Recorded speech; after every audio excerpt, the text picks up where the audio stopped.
అసలు శ్రీనివాస్ మీకు ఎలా పరిచయం? ఎప్పుడు పరిచయం? ఇదంతా అయిపోయింది. ఇప్పుడు జరిగిందే అంటే మా ఛానల్‌లో తెలీదు మేడం. అంటే క్లారిటీగా మనకి అన్ని క్లారిటీ ఛానల్స్ లో వస్తున్నాయి. మళ్ళీ అదే అడిగి అడిగి అడిగి ఇది ఒక పెద్ద ఎట్లా అయిపోతుందంటే అంటే చెప్పండి మేడం. తెలియాలి కదా ఇప్పుడు ఎట్లా పరిచయం అనేది ఏంటి అనేది. ఇప్పుడు ఆ పరిచయమైన ఒక వెర్షన్ వరకు చెప్తే ఈయనే ఉండాలి 1 అవర్ దాకా. ఎన్ని సంవత్సరాల క్రితం పరిచయం? నేను అడిగిన దానికి చెప్పండి చాలు. సంవత్సరాలు ఏం లేదు, మంత్స్. అంటే ఎలాగా అంటే అఘోరిగా ఉన్నప్పుడే మీరు ఇష్టపడ్డారా?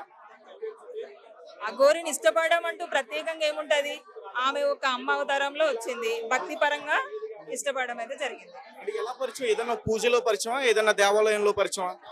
అంటే మా ఊరికి వచ్చారు కాబట్టి నేను వెళ్ళి కాంటాక్ట్ అవ్వడం జరిగింది. అంటే ఎక్కడి నుంచి స్టార్ట్ అయింది? ఎలా స్టార్ట్ అయింది మీ జర్నీ? అంటే ఎలా? మా ఊరు కరీంనగర్ లో. ఏం మాయ మాటలు చెప్పారు మీకు? మాయ మాటలు అంటే మామూలుగా మాట్లాడేవాళ్ళు, భక్తి గురించి, సనాతన ధర్మం అదే చెప్తుండే. ఏమన్నా మంత్రాలు చదివేవాడమ్మా? నా ముందున్నప్పుడు ఏమంటారు చేయాలి.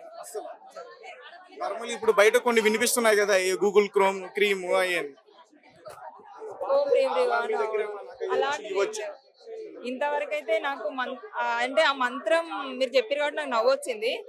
ఎందుకంటే అసలు అట్లాంటి మంత్రం ఉంటుందా అని నేను కూడా డౌట్ పడ్డా. అది కూడా అలాంటి మంత్రం ఉందని కూడా నేను నిన్ననే చూసాను, నాకు అది కూడా తెలియదు. మీరు ఫస్ట్ లో భయపడ్డారు కదా అఘోరికి, అంటే ఒకవేళ ఈమె నుంచి మనం దూరంగా ఉంటే మనల్ని ఏదైనా చేస్తుందేమో అని. భయపడడం అంటే తను ఎట్లా అంటే చెప్పిన మాట వినకపోతే నేను ఇది చేస్తా అది చేస్తా, మంత్రాలు వస్తాయి, తన దగ్గర కత్తులు ఉంటాయి, తలవార్లు ఉంటాయి, గన్స్ ఉంటాయి, అలాంటి ఇప్పుడు చెప్తున్నారు కదా నెఫన్స్ గన్స్ ఏమో చెప్తున్నారు కదా, అయితే ఉన్నాయి. అలాంటివి ఉన్నాయి అని చెప్తుండే. సో ఆ పరంగా నేనేం బయటకు రాలేదు. ఇక తర్వాత మా మామయ్య అన్నయ్య వాళ్ళే బాగా ధైర్యం చెప్పేసి. మీ ఇద్దరు కలిసి సహజీవనం చేశారా కొన్ని రోజుల పాటు? సహజీవనం అంటే కలిసి ఉన్నారా అని అడుగుతున్నా. కలిసి ఉన్నారా అంటే వచ్చినప్పుడు కలవడమే, వచ్చినప్పుడు కలుస్తుంది, మాట్లాడుతుంది, అంతే, వెళ్ళిపోతుంది. ఇప్పుడు పెళ్లి అయిందని చెప్తున్నారు కదమ్మా, మీకేమైనా తాళి కట్టారా? ఇప్పుడు వర్షినికి ఒక తాళి కట్టిన వీడియో బయటకు వచ్చింది కదా, ఆ రకంగా అయినా మీకు తాళి కట్టి పెళ్లి ఆడారు ఆయన? ఇప్పుడు తాళి అంటే కట్టింది, అది బలవంతంగా నాకు ఇష్టం లేకుండా కట్టింది, కానీ ఆ ఫొటోస్ తన దగ్గరే ఉన్నాయి.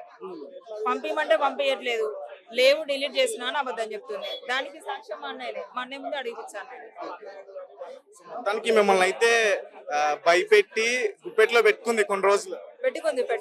మీరు మీ ఫ్యామిలీ మెంబర్స్ కూడా భయపడ్డారు?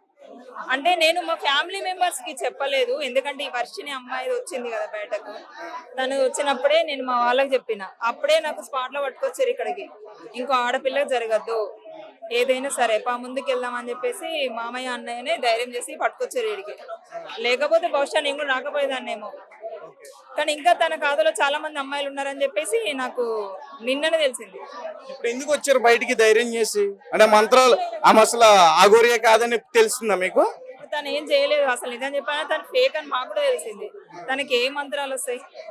ఒకవేళ మంత్రాలే వచ్చాయి అనుకో, ఇలా జరుగుతుంది, ఇంత జనాభా తన కోసం ఇదంతా జరుగుతుందా? ఇలాంటిది జరగకుండా ఏ మాయలో మంత్రమో చేసుకొని ఉండొచ్చు కదా. మా మిమ్మల్ని నా ప్రశ్న ఇబ్బంది పెట్టొచ్చు, దయచేసి క్షమించండి ముందుగానే. అంటే ఇప్పుడు ఆమె ఒక స్త్రీ రూపంలో కనిపిస్తుంది, ఆమె స్త్రీ కాదు అని చెప్తున్నారు, కానీ మీరు కూడా ఒక స్త్రీ. మరి ఒక స్త్రీని మీరు పెళ్లి ఆడాలి, ఇద్దరం కలిసి ఉండాలని మీకు ఎలా అనిపించింది? అంటే ఆమె మాయ మాటలు చెప్పుండొచ్చు, మీకు ఎలా అనిపించింది? మీ మనస్సాక్షిగానే ఉండాలి కదా. నాకు అనిపించలేదు. నాకు మీరే ఆలోచించండి, ఇద్దరు స్త్రీలు పెళ్లి చేసుకోవడం అనేది ఇంకా అది మన చట్టంలో ఉంది, కానీ తీర్మానం అనేది రాలేదు, అది పెండింగ్ లో ఉంది ప్రాసెస్. అలాంటిది ఇంకొక ట్రాన్స్జెండర్, ఈ రోజుల్లో ట్రాన్స్జెండర్ ఇంకో అబ్బాయిని పెళ్లి చేసుకుంటున్నారు, కానీ ఇంకో అమ్మాయిని పెళ్లి చేసుకోవడం ఎక్కడైనా చూసారా? చూడలేదు. ఇప్పుడు మీరు నేను ఉన్నారన్నా, మీరు కాదు, ఈ అమ్మాయి ఉంది, ఈ అమ్మాయి నేను ఉన్నాము, ఇలా మాట్లాడుకోక ఇలా ఒకటి వేసింది ఆమె, అలాగే ఉండిపోయింది, దాన్ని ఏమంటారు? మీ మెడలో కూడా అలాగే వేసింది. అలా ఒక ఏంటిది, రెండు రుద్రాక్ష మాలలు, ఒకటి పసుపు తాడు ఆమె మెడలో ఉంటది. మీరు అన్నట్టుగానే అలా వేస్తుంటే మరి దాన్ని ఎందుకు మీరు పెళ్లిగా భావించారు? నాలాగా చాలా మందికి కట్టింది, తను కట్టింది. అది ఇప్పుడు బయట మాత్రం మీరు ఫస్ట్ వైఫ్ అని మాట్లాడుకుంటున్నారు కదా, మీరు దానికి ఓకే చెప్తారా? అది ఫస్ట్ వైఫ్ అనడం కంటే రాక్షస వివాహం అని చెప్పొచ్చు. వివాహాలలో 7 రకాలు ఉంటాయి నాకు తెలిసి, ఇదొక టైప్, ఇది రాక్షస వివాహం. ఇంకొక 8వ వింత అనేది మొన్న వర్షిని పెళ్లిలో చూసాను, దాన్ని కూడా 8వ రకంగా కూడా మీ దాంట్లో జమ చేసుకోండి, అది అసూయ వివాహం కిందికి వస్తుంది. ఎందుకంటే నేను వచ్చి రివీల్ చేసిన తర్వాత చేసుకోవడం ఏంటి? చెప్పండి. ఆమె అప్పటి వరకు ఒక తల్లి అన్నారు, గురు శిష్యులు అన్నారు, రకరకాలుగా బంధాలు చెప్పిండ్రు. చెప్పి పెళ్లి చేసుకోవడం ఏంది? మీరు ఏమని పిలిచేవారమ్మా? అఘోరి అని పిలిచేవారా, అమ్మ అని పిలిచేవారా, తల్లి అని పిలిచేవారా, లేకపోతే శ్రీనివాస్ అని పిలిచేవారా? స్వామీజీ. స్వామి. ఫస్ట్ తను నాకు ట్రాన్స్జెండర్ తెలియక ముందే స్వామీజీ అని పిలిచాను. తర్వాత ఇక తెలిసింది కాబట్టి అలాగే పిలుచుకుంటే వెళ్ళిపోయాను. మెడలో తాళి కట్టినప్పుడు కూడా మీకు తెలియదమ్మా మీరు ట్రాన్స్జెండర్ అని? ఏంటండి? మీ మెడలో తాళి కట్టినప్పుడు కూడా మీకు తెలియదా అమ్మ ఒక ట్రాన్స్జెండర్ అని? తర్వాత తెలిసింది అంటున్నాను నేను. తర్వాత నాకు తెలిసింది. స్టార్టింగ్ లో తెలీదు, తెలియక స్వామీజీ అని పిలిచాము అంటున్నా. తర్వాత అమ్మ రూపం అని తెలిసిన తర్వాత కూడా మేము అలాగే కంటిన్యూగానే పిలుచుకోవడం జరిగింది. Welcome to red TV. నేను మీ తేజ. మొత్తానికి అఘోరిని అయితే అరెస్ట్ చేశారు. అఘోరిని అరెస్ట్ చేయడంలో కొన్ని కీలక పాత్రలు అయితే చాలా మంది పోషించారని చెప్పాలి. ముఖ్యంగా మోకిలా పోలీస్ స్టేషన్లో వాళ్ళతో పాటు శివరుద్ర సాధు గారు కానీ, అలాగే మరికొంతమంది ట్రాన్స్జెండర్స్ కానీ, ఆజాద్ లాంటి అడ్వకేట్స్ కానీ చాలా మంది కూడా కృషి చేశారు. ప్రస్తుతం మనతో పాటు శివరుద్ర సాధు గారు ఉన్నారు. ఒకసారి ఆయనతో మాట్లాడలేదు. గురుగారు చెప్పండి, అసలు అఘోరిని అయితే మొత్తానికి అరెస్ట్ చేశారు. మరి వర్షిని పరిస్థితి ఏంటి? వాళ్ళ ఫ్యామిలీ మెంబర్స్కి అప్పగించే ప్రయత్నం ఏమైనా చేస్తున్నారు? మీరు అన్నట్టుగా స్వామి వాళ్ళ పేరెంట్స్ అందరికీ చెప్పడం జరిగింది. వర్షినికి అయితే ఎలాంటి కేసులు ఆవిడ మీద లేవు కాబట్టి చట్టపరంగా కొంత కౌన్సిలింగ్ లాంటిది ఇచ్చేసి ఆవిడ మెదడుని కొంచెం మనం వాష్ అంటే బ్రెయిన్ వాష్ లాంటిది చేసేసి మళ్ళీ వాళ్ళ ఇంటికి చేర్చే ప్రయత్నంలోనే ఉన్నాము. వాళ్ళ పేరెంట్స్ కూడా అదే మాట చెప్పాము. ఇప్పుడు పోలీస్ అధికారులు కూడా అదే చేస్తారనేది. కాకపోతే వేడివేడిగా ఉండడం చేత కొంచెం జాగ్రత్తలు పడాల్సిన అవసరం ఉన్నది. ఎలాంటి సనాతన ధర్మ కార్యక్రమాలు ఇతర సాధు సంతులందరూ ఈరోజు హర్షం వ్యక్తపరుస్తున్నారు. యావత్ తెలంగాణ ప్రజలందరూ, ముఖ్యంగా మోకిలా పోలీస్ అధికారులకి ప్రత్యేకంగా ఒక సాధు సత్పురుషుల నుంచి శివరుద్ర సాధు అయిన నేను కృతజ్ఞతలు తెలుపుతున్నాను. మీడియా సోదరులందరికీ కృతజ్ఞతలు తెలుపుతున్నాను. ప్రతి ఒక్క పౌరుడికి ప్రత్యేకమైన అభినందనలు చెప్పడం జరుగుతూ ఉంది. ఎందుకంటే ఇది చిన్న విషయం కాదు. లేకపోతే రేపటి రోజు ఆడపిల్లల పరిస్థితులు ఏమయ్యేది? మొదటి భార్య రాధిక వచ్చారు, తర్వాత వర్షినికి సంబంధించిన విషయాలు, వాళ్ళ పేరెంట్స్ వీళ్ళ పేరెంట్స్, ఇంతమంది బయటకు వచ్చినప్పుడు మనందరిని మనం కాపాడుకోవాల్సిన తరుణం ఇది. అందరం ఏకమైన తర్వాత మనందరం ముందుకు పోవాల్సిన సమయం ఇది. కాబట్టి తెలంగాణ పోలీస్ అధికారులు మంచి చొరవ చూపించారు. కాబట్టి త్వరలోనే అందరికీ న్యాయం జరగాలని చెప్పేసి, ఇలాంటి భవిష్యత్తులో ఎవరు కూడా ముందుకు రావడానికి మన ధర్మం పేరిట అపవాదాలు కానీ అన్యాయ కార్యక్రమాలకి దిగకూడదని చెప్పేసి ఒక సాధువు ద్వారా ఒక సాధువు అయిన నేను హెచ్చరించడం కూడా జరిగింది. మిత్రులారా, సంవత్సరం నుంచి పోలీసులతో అధికారితో నేను ఇంకా మాట్లాడలేదు. కొన్ని అక్షరాలు తేడా, ఎందుకంటే ఇప్పుడు ఆయన ఎక్కడున్నాడు ఏంది ఇవన్నీ కొన్ని రిలీవ్ చేయకపోవడానికి గల కారణాలు కూడా ఉంటాయి.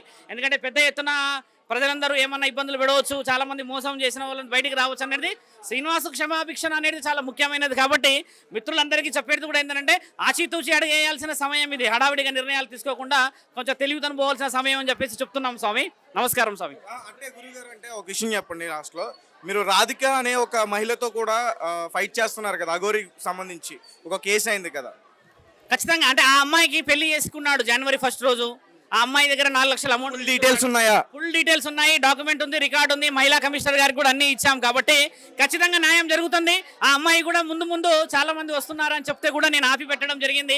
అలా చాలా మంది ఆడపిల్లలు బయటకు వస్తుంటే చూసే వాళ్ళందరూ సమాజంలో ఈ సాధు సత్పురుషులని అవమానపరిచే అవకాశాలు ఎక్కువ ఉంటాయి. కాబట్టి పోలీస్ అధికారులకి ఇవ్వాల్సిన గవర్నమెంట్ అధికారులందరికీ ఇవ్వడం జరుగుతుంది. తేజ, మీ అందరికీ కూడా కృతజ్ఞతలు చెప్తున్నాము. మీరందరూ మొదటి నుంచి సంవత్సరం నుంచి ఒకే విధంగా ప్రయత్నం చేస్తూ ఈ రోజు మొత్తానికి ఒక నిర్ణయాన్ని మీరు చెప్పడం ద్వారా ఎంతో గౌరవంగా అనిపిస్తుందని చెప్పి చెప్పడం జరుగుతుంది స్వామి. మన ఇద్దరమే కదా బయట పెట్టినట్టు మనం మొదట ప్రయత్నం చేశాము, ఆ తర్వాత లెటర్స్ వచ్చాయి, ఎన్నో ప్రయత్నాలు చేశాం. కాబట్టి మీలాంటి వాళ్ళు ముందుకు రావాలని చెప్పి మీడియా సోదరులందరికీ చెప్తున్నాం స్వామి. ప్రతి ఒక్కరికి కృతజ్ఞతలు. నమః శివాయ నమః.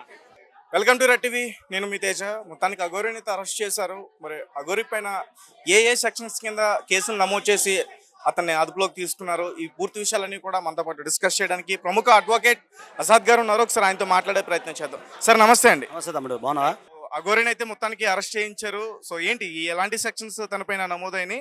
ఎన్ని రోజుల వరకు కూడా తనకి జైలు శిక్ష పడే అవకాశం ఉంది? అంటే ఇప్పుడు వరకు ఏంటంటే మన మోకిలా ఎఫ్ఐఆర్ సంబంధించి అదే నమోదు, అదే చీటింగ్ కేసు, అదన్నా వ్యవస్థిత నేరాలు ఇవన్నీ చూస్తాం మనం. సో దాని ప్రకారంగా ఇప్పుడు అరెస్ట్ చేయడం జరిగింది. సో ఇంకా ఫర్దర్గా ఏం జరిగింది చూడాలి. అక్కడ మా జూనియర్స్ ఉన్నారు, వాళ్ళు చూస్తున్నారు. నాకు ఫర్దర్గా ఇస్తారు. నేను ఇక్కడ ఉండిపోయాను. వీలైతే అక్కడికి వెళ్తాం, మేము కూడా కోర్టు దగ్గరికి వెళ్తాము. సో ఏదైనా 7 years తర్వాత ఇక్కడ వ్యవస్థీకృత నేరాలుగా మనం పరిగణించాలి. ఇది ఒక్కరితో కాదు కదా సమస్య ఒక్కరు కాదు కదా తమ్ముడు. ఇప్పుడు మొత్తం అందరి సమస్య. ఎంతో మంది బాధితులు ముందుకు వస్తూ ఉన్నారు. చాలా మంది ఇప్పుడిప్పుడే మేడంకి, మన రాధిక గారికి టచ్లోకి వస్తూ ఉన్నారు. సో వాళ్ళందరూ వచ్చిన తర్వాత నెక్స్ట్ అన్ని ఎవిడెన్స్ కూడా గ్యాదర్ చేసి నేను మళ్ళీ మీకు ప్రెస్ మీట్ పెడతాను. వస్తాను, మీ ఛానల్కి వస్తాను. మా గురుగారు ఉన్నారు అక్కడ. ఇప్పటి వరకు చీటింగ్ కేసు సంబంధించే పోలీసులు అదుపులోకి తీసుకున్నారు. లేదు, ఒక చీటింగ్ కేసు అనేది ఒక స్టార్టింగ్ ఎఫ్ఐఆర్ నమోదు అవుతుంది కాబట్టి అక్కడి నుంచి వచ్చింది ఇన్ఫర్మేషన్. అంతే కదా. నెక్స్ట్ ఇప్పుడు ఎఫ్ఐఆర్ కూడా నమోదు చేపిస్తున్నాము. ఎవరైతే బాధితులు ఉన్నారో అన్ని చోట్ల కూడా ఎంక్వైరీ వెళ్తారు. చేపిస్తారు సార్. ప్రజెంట్ 318 తర్వాత మోరెస్ట్ ఆఫ్ ఉమెన్. ఇక అదే మీరు అడగకూడదు, లైంగికంగా సంబంధించింది అది కొంచెం ఏమనుకోమాకండి, మహిళలకు సంబంధించిన ప్రైవసీ మీరు అడగకూడదు, మీరు అర్థం చేసుకోండి అంతే. ఏముంది సార్, అందరికీ తెలియాలి. ఎందుకంటే ఆమె కూడా చాలా దారుణానికి పాల్పడుతుంది కాబట్టి మహిళలకు కూడా అవగాహన రావాలి కాబట్టి మీరు కూడా చెప్పండి. మహిళలకు అవగాహన రావాలి కాబట్టి నేను కాదనట్లేదు, కానీ కొన్ని కోర్టులో పెండింగ్ ఉన్నప్పుడు, కొన్ని కోర్టులో ఉన్నప్పుడు అర్థమవుతుంది మీకు, కొన్ని కమిషన్ వారి దృష్టిలో ఉన్నప్పుడు కొన్ని చెప్పాల్సిన కొద్ది రోజులు నేను ఆపుతాను. ఎందుకంటే ఆ రోజు కూడా మీరు అడిగారు, నేను ఇంకొక అమ్మాయి వచ్చారు రెడ్ టీవీ నుంచి, ఆ రోజు కూడా నేను చెప్పాను. మీకు 10 days చాలా ఎవిడెన్స్ ఇచ్చాను. ఒక 2-3 రోజులు నాకు టైం ఇస్తే మిగతా ఎవిడెన్స్ కూడా నేను సబ్మిట్ చేస్తాను. బికాజ్ ఇప్పుడు అఘోరి బెయిల్ వచ్చే అవకాశం ఉందా ఈ కేసుల్లో? తెలియదండి, అది ఇంకా తెలియదు. వాళ్ళు డిఫెన్స్ అడ్వకేట్స్ ఉంటారు, వాళ్ళు మరి ఎవరో బెయిల్ వేస్తారో ఏంటో తెలియదు. నాకు తెలిసి మరి ఇలా అన్యాయం జరిగితే మరి ఎవరు ముందుకు వస్తారని చూడాలి, వెయిట్ అండ్ సీ. అది ఎందుకంటే అది మనకి లీగల్ గా అనేది ఎలా వెళ్తుందో ముందు చూద్దాం. ఒక 2 days టైం ఉంది కదా, కంగారు ఎందుకు, ఈ రోజే కదా.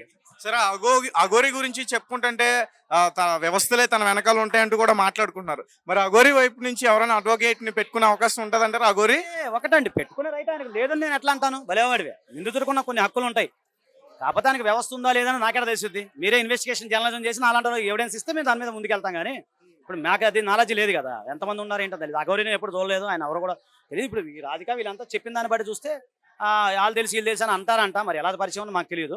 రాధికకి కేవలం పెళ్లి మాత్రమేనా, లేకపోతే రాధికను కూడా ఏమైనా లైంగికంగా ఇబ్బంది పెట్టింది? చెప్పాను నేను ఆల్రెడీ, మన దాంట్లో చెప్పాను. లైంగికంగా వేధించాడు. ఇక అంటే మోరెస్ట్ ఆఫ్ ఉమెన్ తమ్ముడు, అది కొన్ని ప్రొఫెషనల్ ఎథిక్స్ ఉంటాయి, నేను చెప్పలేను. ఇలా మన స్టూడియోకి చెప్పాను, సార్కి చెప్పాను. నీకు చెప్తున్నాను, మన స్టూడియోకి తీసుకొస్తా అని చెప్పాను సార్కి.